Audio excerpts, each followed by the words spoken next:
Israël avait son temple. Ils offraient leurs sacrifices, ils accomplissaient tout le rituel. La forme extérieure était là, mais leur vie intérieure était loin d'être en conformité avec tout cela. Dieu devait dire par les prophètes, « Qu'ai-je à faire de la multitude de vos sacrifices? Je suis las de les supporter. » Ésaïe 1, 10, 14. Le Seigneur Jésus a repris aussi cela.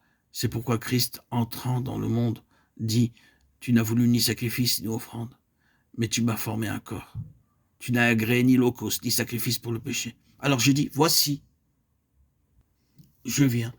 Dans le rouleau du livre, il est question de moi pour faire, ô Dieu, ta volonté. Hébreux 10, 5, 7. Le formalisme n'accomplit jamais la volonté de Dieu. Un simple système extérieur, même s'il est conforme à la lettre sur le plan technique, ne pourra jamais accomplir la volonté de Dieu. Et le Saint-Esprit ne veut rien de tout cela. Il n'est pas venu souverainement dans une nouvelle dispensation pour saisir beaucoup de personnes, pour leur donner des rites et un certain cadre, et pour qu'elles fassent les choses seulement d'une manière extérieure. Le Saint-Esprit veut que la vie intérieure de l'Église soit conforme au dessein de Dieu. Vous découvrirez bien vite qu'il agit avec beaucoup de sévérité à l'égard de tous ceux qui ne correspondent pas à la pleine pensée de Dieu.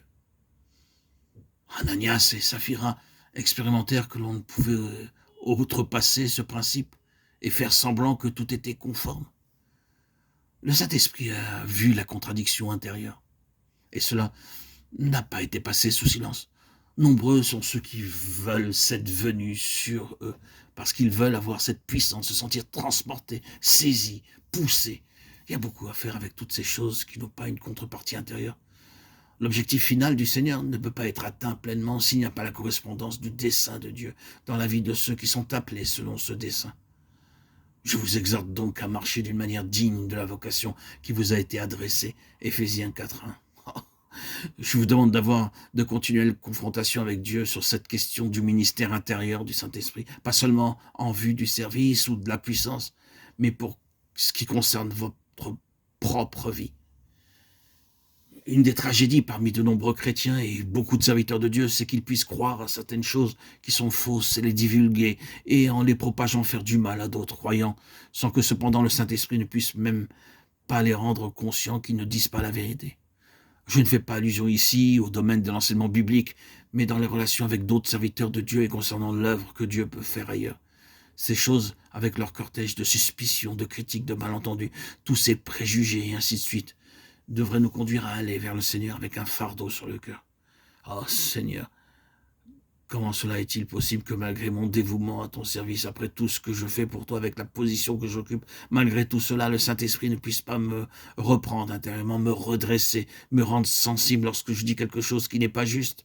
Garde-moi de dire quoi que ce soit qui ne corresponde pas à la vérité ou qui soit en contradiction avec ce que je vis intérieurement. Intérieurement, l'Esprit est là pour nous ajuster au dessein de Dieu. Si nous marchons fréquemment dans des voies qui ne sont pas selon l'Esprit de telle manière que ce qui a été dit soit notre triste expérience, nous ferions mieux de demander au Saint-Esprit de faire une œuvre plus profonde en nous. Il ne nous sert de rien d'avoir une connaissance extérieure des choses profondes de Dieu, alors que les autres voient très bien les problèmes que nous avons pour les expérimenter, rendant la vie si difficile aux autres. Il ne doit pas en être ainsi. C'est en contradiction avec l'Esprit qui est en nous. Il ne veut pas que nous possédions un système de choses uniquement extérieures. Nous devons avoir la vie intérieure qui lui corresponde. Il est venu sur nous pour prendre possession en vue du dessein de Dieu. Et il est venu en nous pour voir si tout dans la vie intérieure était en conformité avec ce dessein de Dieu.